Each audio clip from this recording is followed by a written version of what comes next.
क्या हम भी उसी रास्ते पर जा रहे हैं जिस पर कभी डायनासोर्स चले थे? ये सवाल काफी बड़ा है और आज के इस विश्लेषण में ना हम इसी की तह तक जाने की कोशिश करेंगे। तो चलिए शुरू करते हैं और देखते हैं कि सच्चाई क्या है। डायनासोर, हम सब ने इनकी कहानियां सुनी हैं, है ना? एक जमाना था जब वो इस धरती पर राज करते थे और फिर बूम, अचानक से गायब हो गए। यही कहानी है जो हमें आज के हमारे मेन टॉपिक तक लेकर जाएगी। तो हुआ ये कि एक बहुत ही बड़ा उल्का पिंड हमारी पृथ्वी से आ टकराया और इस टक्कर ने ऐसी तबाही मचाई कि डायनासोर का पूरा युग ही खत्म हो गया। सोचिए, एक ऐसी घटना जिसने धरती का नक्शा ही बदल कर रख दिया हमेशा के लिए। लेकिन यहाँ एक ट्विस्ट है। अगर ये कहा जाए कि डायनासोर का खत्म होना कोई अनोखी बात नहीं थी, तो मतलब इतिहास में ऐसा एक बार नहीं बल्कि कई बार हो चुका है। ऐसा लगता है जैसे पृथ्वी ने एक रीसेट बटन दबा दिया हो और सब कुछ फिर से शुरू हुआ हो। और इसी रीसेट बटन वाले कॉन्सेप्ट को वैज्ञानिक एक नाम देते हैं सामूहिक विलुप्ति, या जिसे इंग्लिश में कहते हैं मास एक्सटिंक्शन। ये आप कह सकते हैं वो समय होता है जब बहुत ही कम टाइम में धरती की ज्यादातर स्पीशीज, मतलब जीव जंतु, पेड़ पौधे, सब हमेशा के लिए खत्म हो जाते हैं।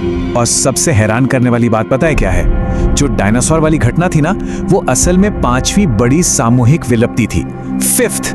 मतलब उससे पहले भी 4 बार पृथ्वी पर जिंदगी लगभग पूरी तरह से खत्म हो चुकी थी। तो ये तो हुई गुजरे जमाने की बात। अब आते हैं सीधे आज पर, क्योंकि बहुत से वैज्ञानिकों का ये मानना है कि इतिहास फिर से खुद को दोहरा रहा है और हम सब इस वक्त एक और बड़ी विलुप्ति के ठीक बीच में हैं। इसका एक नाम भी है, वैज्ञानिक इसे कहते हैं होलोसीन विलुप्ति घटना। और ये कोई छोटी मोटी बात नहीं है, ये हमें इतिहास के एक बहुत ही अहम मोड़ पर लाकर खड़ा कर देती है। हम पृथ्वी की 6ठी सामूहिक विलुप्ति के दौर में जी रहे हैं। लेकिन ठहरिए, इस बार कहानी में एक बहुत बड़ा फर्क है। एक ऐसा फर्क जो इससे पहले हुई सभी घटनाओं से एकदम अलग और सच कहूं तो कहीं ज्यादा डरावना बना देता है। देखिए, जो पहली 5 मास एक्सटिंक्शंस हुई थीं, वो सब नेचुरल कारणों से हुई थीं। मतलब कभी कोई विशाल उल्का पिंड टकरा गया तो कभी बड़े ज्वालामुखी फट पड़े। लेकिन ये 6ठी वाली, इसका कारण सिर्फ एक स्पीशीज है, हम इंसान। और बात सिर्फ कारण पर ही खत्म नहीं होती। जिस रफ्तार से, जिस स्पीड से ये सब हो रहा है ना, वो तो पहले के मुकाबले कई ज्यादा चौंकाने वाली है। तो सवाल ये उठता है कि आखिर ये प्रोसेस कितनी तेज है? मतलब नॉर्मल स्पीड से हो रहा है सब, या फिर कुछ बहुत ही अलग चल रहा है? और इसका जवाब सच में होश उड़ाने वाला है। आज प्रजातियों के खत्म होने की जो दर है वो नॉर्मल रेट से 100 से 1000 गुना ज्यादा तेज है। सोचिए जरा इस नंबर के बारे में। ये आंकड़ा हमें बताता है कि हम कितने बहुत बड़े संकट के बीच में हैं। तो ये सब जानने के बाद जाहिर है मन में वही सवाल घूम फिर कर वापस आता है जो हमने एकदम शुरू में उठाया था, कि अगर इस पूरी तबाही का कारण हम हैं, तो क्या इसका शिकार भी हम ही हो सकते हैं? और देखिए, इसमें अब कोई शक की गुंजाइश नहीं है।